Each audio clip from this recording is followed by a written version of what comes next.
انسانی جسم میں ایک بہت امپورٹنٹ رگ ہوتی ہے جسے شاہ رگ کہتے ہیں۔ اگر یہ بند ہو جائے تو سارا جسم خطرے میں آ جاتا ہے۔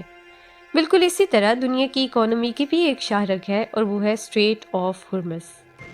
چلے جانتے ہیں آج کی اس ویڈیو میں اس چھوٹے سے سمندری راستے کے بارے میں کہ اگر یہ بند ہو جائے تو دنیا بھر میں آئل سپلائی ڈسٹرب ہو سکتی ہے اور پاکستان جیسے ملکوں میں پیٹرول کی پرائسز بھی تیزی سے بڑھ جاتی ہیں۔ اسٹریٹ آف ہرمز ایک نیرو سی پیسج ہے جو پرشین گلف کو عریبین سی سے کنیکٹ کرتا ہے۔ یہ راستہ شمال میں ایران اور جنوب میں عمان اور یونائٹڈ عرب ایمریٹس کے درمیان واقع ہے۔ اس اسٹریٹ کی ٹوٹل وڈتھ کچھ جگہوں پر صرف 33 کلومیٹرز ہے اور شپس کے لیے ایکچوئل شپنگ لین اس سے بھی زیادہ نیرو ہوتی ہے۔ اسی وجہ سے ایکسپرٹس اسے دنیا کا most important oil check point کہتے ہیں۔ انرجی ایجنسیز کے ڈیٹا کے مطابق روزانہ لگ بھگ 20 ملین بیرلز آئل اسی روٹ سے گزرتا ہے۔ یہ دنیا کی ٹوٹل آئل کنزمپشن کا تقریباً 20% ہے۔ اس روٹ سے آئل ایکسپورٹ کرنے والی میجر کنٹریز میں سعودی عربیہ، عراق، ایران، کویت، قطر اور یونائٹڈ عرب ایمریٹس شامل ہیں۔ یعنی دنیا کے بہت سے آئل رچ کنٹریز کا آئل اسی راستے سے ورلڈ مارکیٹ تک پہنچتا ہے۔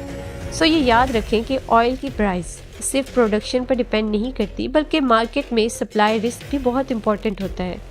اگر دنیا کو لگے کہ آئل سپلائی ڈسٹرب ہو سکتی ہے تو پرائسز آٹومیٹیکلی بڑھنے لگتی ہیں۔ مثال کے طور پر اسٹریٹ آف ہرمز میں ٹینشن بڑھ جائے یا شپس پر اٹیک کا خطرہ ہو یا ریجنل کانفلکٹ سٹارٹ ہو تو global oil market immediately react کرتی ہے۔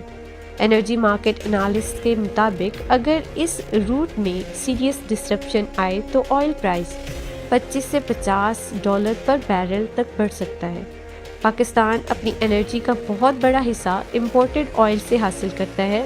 جب گلوبل آئل پرائسز بڑھتی ہیں تو پاکستان کو زیادہ ڈالرز دینے پڑتے ہیں، امپورٹ بل انکریز ہو جاتا ہے، گورنمنٹ کو پیٹرول اور ڈیزل کی پرائس بڑھانی پڑ جاتی ہے۔ اسی لیے جب گلف فورن میں ٹینشن بڑھتی ہے تو پاکستان میں پیٹرول مہنگا ہوتا ہے۔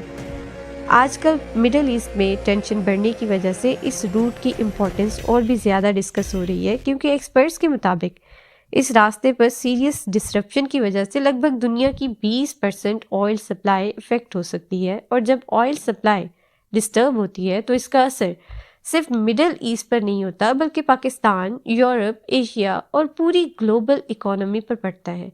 اس لیے دنیا کی بڑی پاورز ہمیشہ یہ کوشش کرتی ہیں کہ اسٹریٹ آف ہرمز ہمیشہ کھلا رہے۔ امید رکھتی ہوں کہ آپ کو یہ ویڈیو پسند آئی ہوگی۔ چینل کو سبسکرائب کرنا مت بھولیے، ویڈیو کو لائک کیجیے